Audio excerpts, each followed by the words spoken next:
নমস্কার বন্ধুরা, কেমন আছেন? আজকের একটা নতুন রেসিপি আমার মেয়ে বানাচ্ছে, চিকেন ভুনা মশালা।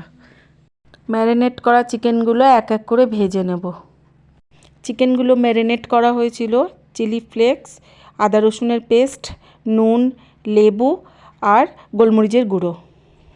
চিকেনগুলো ফ্রাই হয়ে গেছে, ওই তেলেই একটুখানি গরম মশলা, তেজপাতা আর পেঁয়াজগুলো দিয়ে ফ্রাই করতে লাগলাম। পেঁয়াজটা ফ্রাই হয়ে গেছে, তারপরে টমেটো পেস্ট করে দিয়ে দিলাম।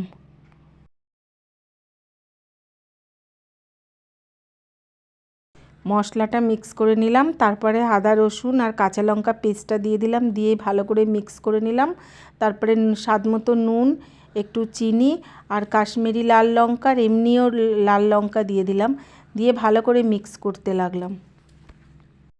মশলাটা ভালো করে কষাতে হবে, আর একটা ভাজা মশলা পড়বে, তার জন্যে গোটা জিরে, গোটা ধনে, মৌরি আর শুকনো লঙ্কা, তেজপাতা, গরম মশলা এটা পাউডার বানিয়ে দিয়ে দিয়েছি ওর মধ্যে, আর চিকেনগুলোও দিয়েছি, দিয়ে ভালো করে কষাতে লাগলাম।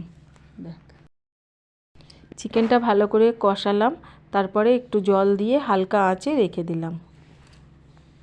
পাশে আমি রুটিও বানাচ্ছিলাম, তো আমার মেয়ে বলল আমিও বানাবো। তা আমি বললাম চিকেন যদি বানালে তা রুটিটাও বানাও। আমি কি করে জানবো যে ও এরকম টেকনিকের রুটি বানাবে? এটা হলো নিনজা টেকনিক রুটি। বন্ধুরা সব দেখে নিন, কখনো যদি আপনাদের অসুবিধা হয় রুটি বানাতে, ঠিক এমনি করে বানাতে পারবেন, দেখে নিন। ব্যাস আমি একটাই দিয়েছি করতে, তারপর আমি বললাম ছেড়ে দাও, আমিই করে নেবো, সারাদিন লেগে যাবে রুটি বানাতে।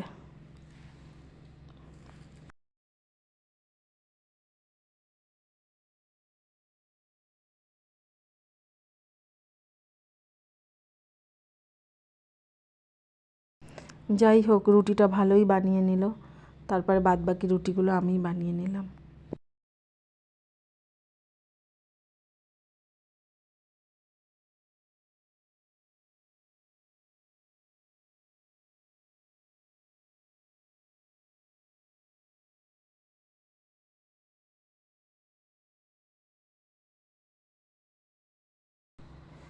চিকেনটা হয়ে গেল, দেখে নিলাম, তারপরে আমি একটু ঘি দিয়ে দিলাম চিকেনটার মধ্যে।